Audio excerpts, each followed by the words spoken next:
Hello and welcome to this episode of X-Pert Commander. I am your host, Christopher Armour. I fill a role here. I'm not sure what it is, but my name is Nick. Yeah, we've given up on trying to give Nick a proper job description. Yeah. He's like the guy who works in your office and you're never quite sure what he does, but, you know, as soon as he retires, the whole place falls apart. Yes. Oh man, I have a cold. I've had a cold for quite some time. It ruined my Christmas, so I apologise if I cough. Oh, that's all right. I'll put in like duck quacking sounds. Oh my god! Just edit that with like just traffic sounds. So this is the last episode of X-Pert Commander for the year. We're currently recording this in that kind of weird liminal space between Christmas and New Year, where no man's land. Where like everything seems to be processing at half speed and nobody knows what they're doing and half the textures haven't clipped in yet. Everyone's just breaking wind all the time. It's a world of fart. It's a world of anarchy. Anarchy reigns in that 1 week. Yeah, just there's no rules. Did you know there's actually no laws? Yeah, all social mores and like all statutes of law just completely go out the window. Gone out the window. Just anything from Boxing Day onwards, it's like. But memories. Walk down the street with a machete. Well, that's where I live. Like that's the town I live. You can. I see. Right. Sorry. Yeah. But, so it's the end of 2017. Can you believe we've been doing this all year? No. No, not to get too nostalgia about it, but I remember you called me up a few days after Christmas last year, and you're like, "We're doing a podcast now." Yeah. It's and then hung up. Like that was the whole phone call. Obviously, you know, we both quit our jobs to do this full time now. So yeah, we've been doing this. We've been doing this all year. Lots of episodes of chatter about films and art and a whole shit ton of editing, and it's been fun. I've enjoyed doing this. It has been fun. This has been one of the wiser decisions I made this year. I will say this now because this is part of an episode which probably isn't going to go up, but we used to have a very long delay, like a very long lag between when the episodes were recorded and when they went up, and we made the very bad decision in June to do like a current events podcast because there had just been a general election, and so we tried to do a post-election hot takes, and that might be the right phrase actually because we recorded it on the hottest day of the year and I had like an ice pack strapped to the back of my neck the whole time. I sat in my garden. Yeah, you were out in the garden. There was lovely on a bench I made myself. Yeah, exactly. And that you had a little line in the podcast where you said like, yeah, there's so much of a delay, this episode's going to go up in December, so enjoy the snow. And I was editing that podcast before Christmas and it was snowing. With that in mind, next year we're going to try and cut down on the production time a little bit and maybe change the format of the episodes a little bit. Or we're going to become less topical. We're going to become less relevant. We're going to talk about things that haven't happened yet with the intention that by the time that the podcast rolls around they have.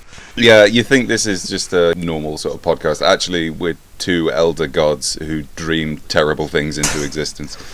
Yeah, we're actually recording this in 1998.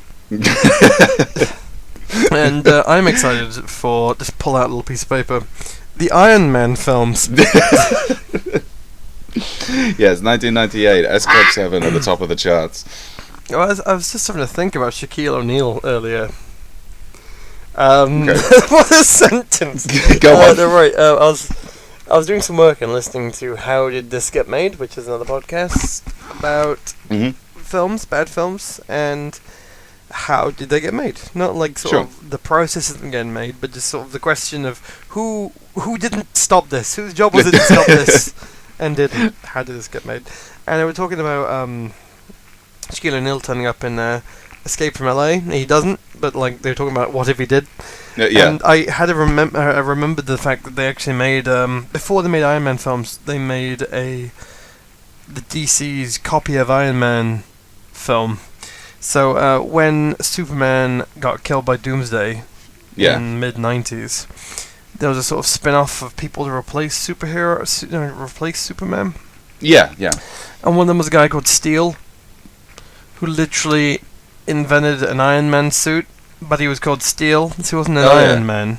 And they made a film out of it with Shaq in the main role. Shaquille O'Neal. Yeah, my favourite Irish actor. And There's also a Sega Genesis game called Shaq Fu, which is basically Ooh. Shaquille O'Neal doing like kung fu moves. And I don't know if this is still active, but there used to be a website which was dedicated entirely to like gathering together every existing copy of Shaq Fu and destroying oh them. man, that's what. No, don't destroy him. Build a temple. I mean, Atari kind of beat them to the punch because they buried all their copies of E.T. in the desert. But Yeah, they did do that, and then somebody made a movie about it. And yeah, in the process of making the movie, they let Ernest Cline out of his magic lamp for him to run across this nation like a gremlin. So I mean, speaking of films, that's probably a good place for us to start. Yeah. I mean, we were chatting about this earlier this week, and you were like, well, you know, there's actually quite a lot of contenders for your best film of the year. And I think last year we didn't even do like runners up. We just had like best films of the year. So I can't remember what mine was. I distinctly remember what your one was. Your one was Rogue One. Oh man, I love that film. That was good. That was a good movie. So an entire year has passed, and you still stand by your decision for Rogue One as film of the year. Is this the point where you're going to tell me that The Last Jedi is your film of the year? No, right. Just on the touching on The Last Jedi, it's subject of a lot of pain for a lot of people because some people have got no imaginations, and some people are stupid. But no, I thoroughly enjoyed The Last Jedi, but just because it's part of like the main canon franchise, Sure. I just feel that it was less. In many ways, it was more original than Rogue One, but it just also felt like less of a contained film, and therefore won't feature in my. Yeah, very much so. Yeah. I mean, I thoroughly enjoyed it as well. I thought it was a total mess, but I thoroughly enjoyed it. Whereas Rogue One kind of had that nice sort of B-side feel, you know, because it wasn't specifically tied to any of the main characters. And I think it was nice. I think letting is it Ryan or Rian or how do we say his name? Oh, the Ryan Johnson. Ryan Johnson. He spells it like rain, but wrong. Yeah, I don't know how to pronounce it. Yeah, but anyway, he directed some of the best episodes of Breaking Bad. Oh, did he really? Oh, I didn't know that. And Brick. Oh, okay. The Brothers Bloom. And Looper. I knew he did Looper. I didn't realise he directed Brothers Bloom. Yeah. That was a really good film. I really enjoyed that. Yeah. And and it was a really good. Anyway, no, film of the year, tough one.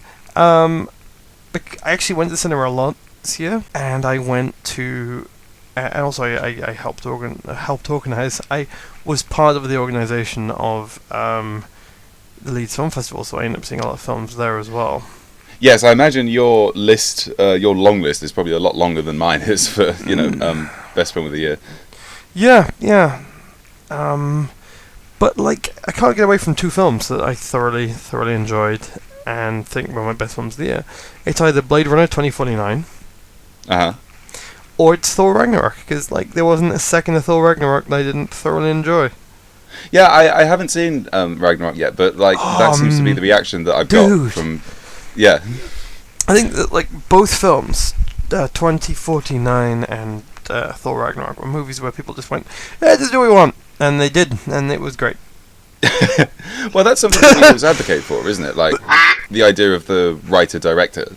Yeah. You know, like rather than having a film which was written by 20 different people and produced by 7 more people. Yes. And Here's the other thing as well is I saw Spider-Man: Homecoming, which was a great film, and that was written by about 50 people. Oh, was it really? Yeah, because it was in development hell for so long and sort of passing around, and then Sony were like, "We can't make movies anymore. We just don't know how." And I mean, look at X-Men. Look at the X-Men franchise, and it's like point to the Kratos. It's like sort of twitching away itself. And then the Marvel were like, "Okay, here's Iron Man. You can borrow him. And do you want Shaquille O'Neal?" And no, we don't. Because we got him. You know? We got him. We got everyone. All the best actors: Shaquille O'Neal, Goldblum. Shaq gets his own list. He's like the guy takes a piece of paper. Shaquille O'Neal puts that piece of paper down, pulls out another list. Kind of a redundant list, actually. Now that you mention it. Got the Shaquille O'Neal list. Homecoming was made by, I think it was written by about 6 different people. and it was a really concise, tight movie, which actually delivered a plot twist in its latter bit that actually surprised me more than any other film I saw that year. Like, I did not see that coming. And you especially probably wouldn't think to see that coming from a team of 6 people. No. Either. No. I mean, say whatever you want about M. Night Shyamalan's movies. I will. And, exactly. they are pretty terrible. Free country. Yeah, but they are singular, and however bad Lady in the Water was, or however bad that it was The Visit, the one with like the kids visiting the old people that came out the other year. Like, however bad that was, it was kind of singularly bad. Like, you couldn't reverse engineer that bad from 6 people. Well, here's the deal with film. Like, many films have plot twists. Sure. Okay. Many films just have a plot. See, like, I wouldn't call the plot twist in Homecoming a plot twist so much as it reveals an element of the plot of you and you go, damn, But like M. Night Shyamalan films exist solely around the plot twist. We're gonna have a plot twist and then build the film backwards. Yes, exactly. Yeah. Yeah. Well, and so it doesn't feel organic or part of the story. It's like, so this is the reason why you made the film. Yeah. Do you have a winner then between Blade Runner and Thor? So it's a joint tie then for you. I mean, it's hard to pick in it because like one is a very serious film, and the other one's got like a tiny wooden horse in it. Yeah, I was going to say you really couldn't have picked 2 films which were sort of more different. Notice how in that I said one of them has a tiny wooden horse in it, and then one of them was serious. Yeah, I see what you did there. Yeah, I flipped them around because Thor Ragnarok is actually quite silly. Yeah. But Blade Runner is quite dour and quite serious. So you're not unlike M. Night Shyamalan. You progressed from that twist to the joke. Yeah, I flipped them around. But no, both are great. You Shyamalaned it. I Shyamalaned it. That's a phrase people use, right? Anyway, tell me about your film. I completely agree with you on Blade Runner 2049. Yeah. Because you sent me a text. We chatted about this on the Halloween podcast, actually. You sent me a text saying, like, just go and see Blade Runner 2049. It's not very often that I get a 100% glowing review of anything from you. Nope. Which I consider a positive thing. Everything has its ups and downs, except for that film. Yeah, exactly. And I went to see it, and it's just a wonderful film experience. It looks stunning. Looks probably better than any film I've ever seen. The sound design is fantastic in it, and it all hinges around actually quite a simple little story, but with characters that you care about, and one of sort of very little you're involved in a part of a wider story. Like, yes, the guy in it doesn't have much consequence, Yeah. He doesn't like revolutionize or change the world. It's just like he's a part of something wider. And then, here's something fun for you. So I bought you were there actually. We were playing a video game at the time. Oh, yeah. But like I bought the vinyl. Yes, you got the soundtrack to Blade Runner 2049 on vinyl. Yeah, and they removed the Frank Sinatra tracks from it. Yeah, there's a scene in Blade Runner where Ryan Gosling's character goes to what is essentially like an abandoned casino, and there's all these sort of holographic images of stage shows and like dancing women and I think there's like a holographic vision of Elvis and that kind of stuff. There is. Yeah, and throughout this scene, all this like croonery Frank Sinatra swing music is playing, and for some reason that's not on the soundtrack. And I thought that well, it is on the CD.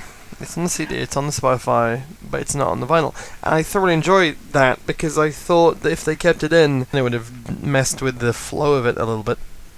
Yeah, because a lot of the score to 2049 is quite sort of like there's a lot of bit crusher on it. It's quite lo-fi.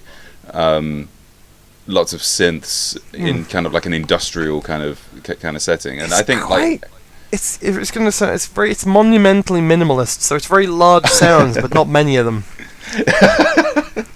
That's brilliant.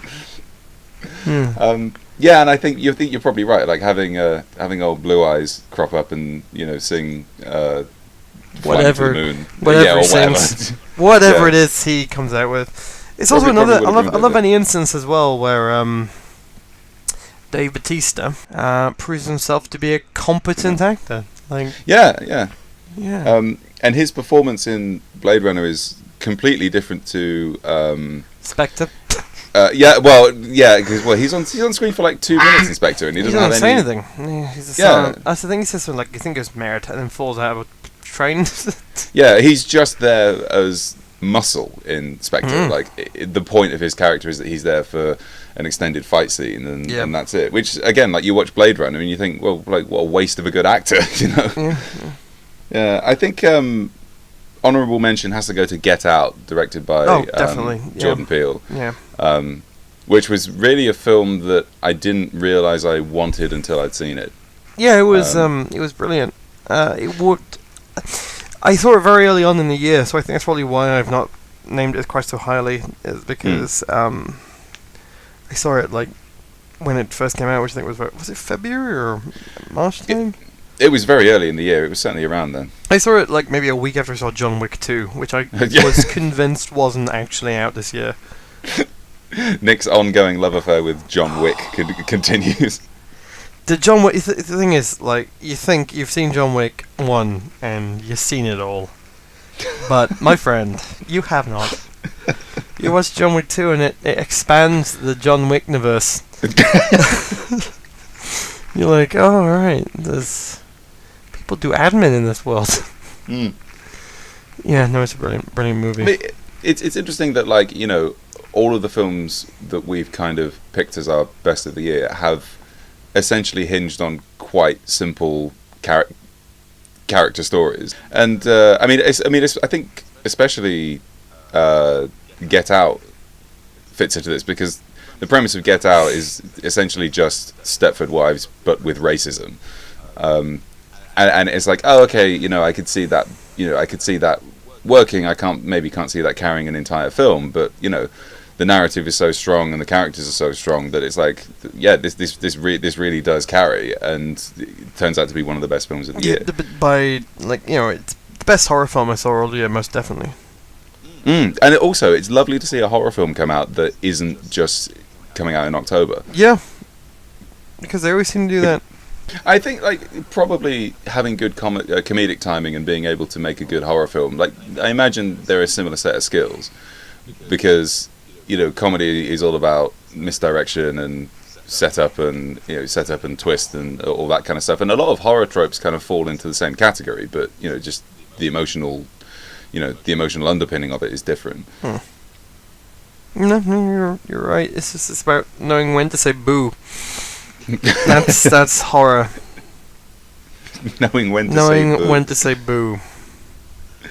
Moving on. So films of the year for us. It looks like we've got 4 this year rather than 2. We've got 3 because we doubled up. But Blade Runner 2049, Thor Ragnarok, and Get Out. If you haven't, go watch them all at the same time. I imagine they're all probably on Blu-ray now, and you should definitely check them out. Yeah. X-Pert Commander, sponsored by Blu-ray, reminding you we're still here. Should we move on to our best albums of the year? Yes. Yeah, I mean, you were talking about this earlier in the week, and you were like, "This is going to be tough because everybody released albums this year." Everyone.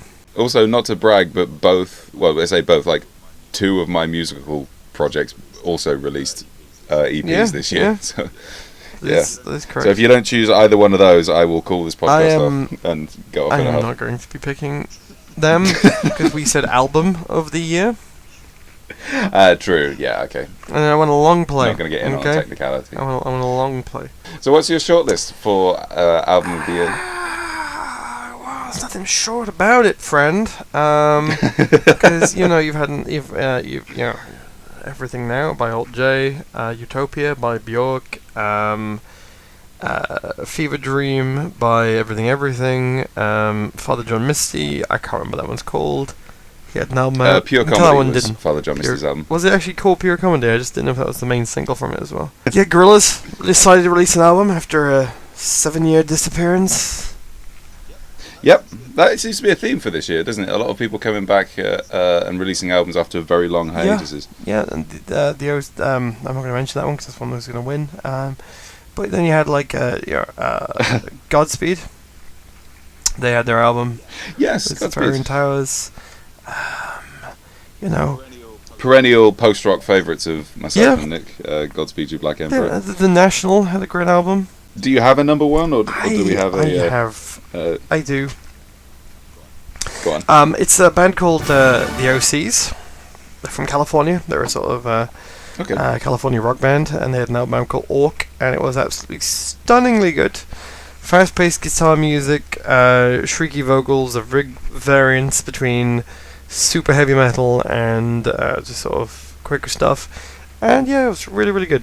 It's so hard to do this because like we have such crossover, but like you'll pull something out that I've never heard of, or like a film I haven't seen, and then I have to be like, so tell me more about this.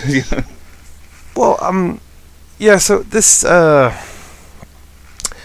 I got really into. I think it was like sort of as autumn was coming on, I got really back into my old heavy metals. Oh, did you really?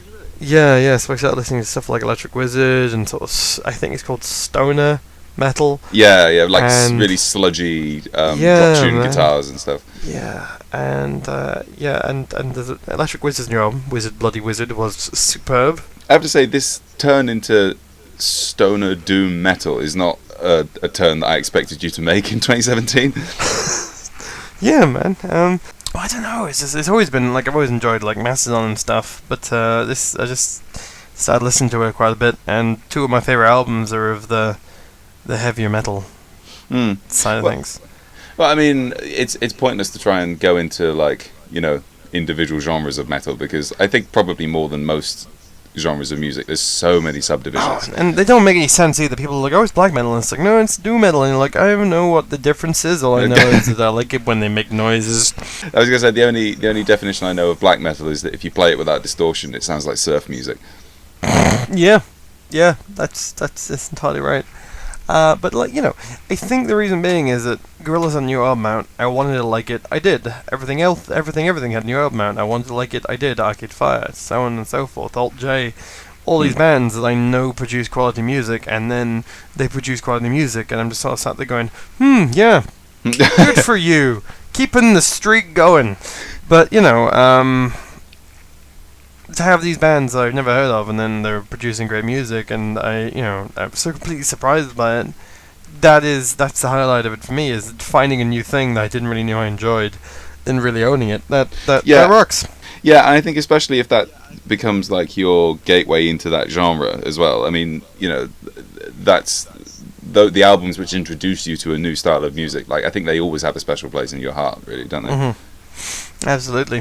So the OCs is your. I forget what was the album called. Orc. The Orc by the OCs is Nick's album of the year. Yeah, absolutely. I presume you can stream it. It's not one of these artists where you have to buy it. No, you can go on Spotify. Oh, good. Yeah. So my list for this year, again, I had a similar problem to you in that like, wow, there was actually quite a lot of stuff that I really liked and stuff that I really wasn't expecting this year. Yeah, honourable mention goes to Slow Dive for the album Slow Dive. Yeah, that was great. That's a good album. Very, very solid album, and also very odd that it was their like 5th, 6th album, and this is the one they decided to be self-titled. Yeah, they've finally come around to the self-titled thing. I just love that they have an album which has kind of redeemed the promise of Pygmalion, because Pygmalion was an album I personally really like it, but it's not especially well loved by Slow Dive fans. I think the impression is that it sounds a bit rushed, which I can see. But it's great to have like another Slow Dive album which says okay, we tried something new there and we're sort of following through with it now, and like not to say okay, here's now we're doing it properly, but basically saying now we're doing it properly. Once More with Feeling. Yeah, exactly. Which, speaking of which, Nick Cave, the Rings of Saturn. That was an amazing album as well. Oh, so that was this year as well. Yeah, that was this year. God, again, like such a long shortlist. New album by Manchester Orchestra as well. Black Mile to the Surface. That was very good. But I think my album of the year, which is, and I could put this in the category of the album that I kept coming back to, was The National with Sleep Well Beast. Yeah, good. You mentioned good, The National album. Yeah. And I think what I really respect about it is, I mean, that's their first release since 2013 for one thing. Yeah, since Trouble Will Find Me. Yeah, which was also great. I really enjoyed that. That was absolutely astounding album. But I think what I really respect about them is that, after that first album, if you're a producer and you listen to that, you can say, we just have to we just have to tweak this and change his voice here and bring the piano up in the mix and, do all this kind of stuff. And then suddenly you've almost got like a Radio 2 friendly band. Yeah. And I really, really respect The National for choosing not to do that. And, there are little piano melodies on Sleep Well Beast where you just think, okay, you change that around a bit and, it's kind of like Keane or Coldplay or something, but you listening to the album, you realise that that's basically a foil. Mention about the acceptability of The National. They really are a band who developed their style, though, because you look at their early stuff, you look at like Alligator and things, that had some really rocky moments, especially like songs like Abel and what have you. That was a third album. Jeez, man. And then they also did like a version of one of the songs from Game of Thrones for like the end credits. Did they? And you just think, okay, yeah. And I think one of their songs was on like a FIFA football game or something, and it's like, okay, like here's how it starts, like you brought in to do the credits, and then Rick Rubin comes knocking down your door and changes the sound of your band. But they did a song for Bob's Burgers. I did not know that. Yeah, they did a song called "Sailors in Your Mouth." That which I can't work out if that sounds like a very Bob's Burgers song or not. Well, it's Thanksgiving themed. Okay. So you know how the guy's got a very sort of very somber, very serious voice, and he's singing a song about gravy, but like. They're all animated as well. But that's the thing about that's really the thing about having a very somber voice, isn't it? Is that you kind of have to be self-aware of it because it's so ripe for parody. And like Leonard Cohen did this perfectly, obviously, in that there's so many jokes in so many of his songs, and but because they're all delivered in the affected, self-serious tone, like they just sort of like they come out of nowhere, and it's like, and this is a joke. It's like listening to Stephen Wright, Yeah. Let's put it this way, it's been an absolutely appalling year for so many things that, it's nice to see some other things going well. Alt J's complete change of direction with their third album. Third album was pretty good because they came out of the bowl with Relaxer, which is a musical output completely different to what they usually do.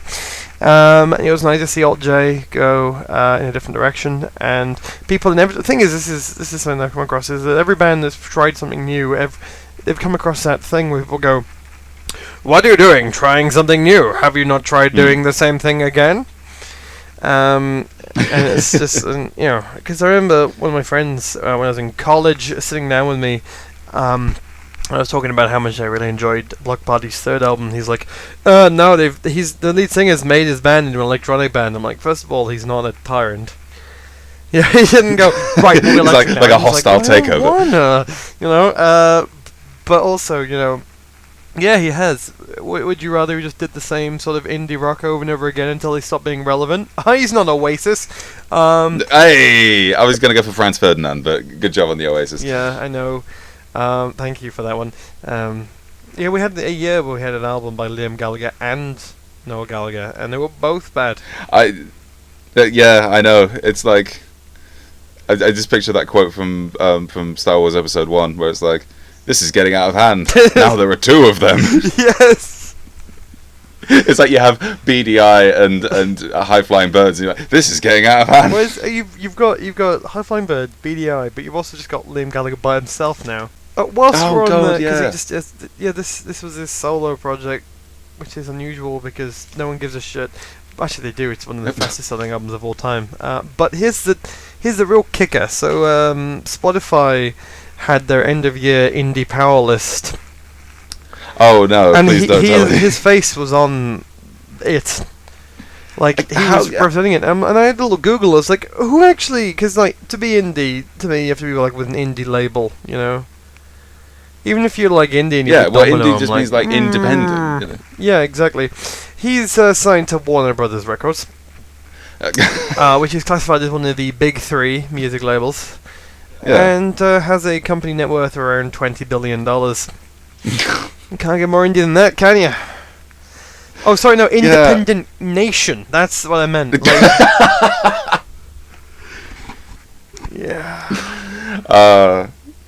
Like, independent of most small island nations' GDP. You know.